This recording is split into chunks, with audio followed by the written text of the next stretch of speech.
Hello বন্ধুরা, তোমরা কি জানো এটা কী পাতা? জানলে আমাকে অবশ্যই কমেন্ট করে জানিও। আর আমার এটা খেতে পার্সোনালি দারুণ লাগে। আর আজকে আমাদের মেনুতে এটাই হবে। আর এখন চলছে সেগুলো ভাজা। এরপরে মিক্সিতে দেওয়া হবে। এর সঙ্গে লঙ্কা, তেল, রসুন যেগুলো লাগে সেগুলো সবই দিতে হবে। এখন মিক্সি চলছে, এরপরে আবার সেটা কড়ায় পাক করা হবে।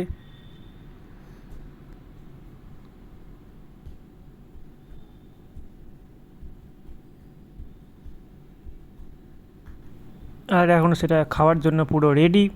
এবার শুধু খাওয়ার সময় খাওয়ার অপেক্ষা।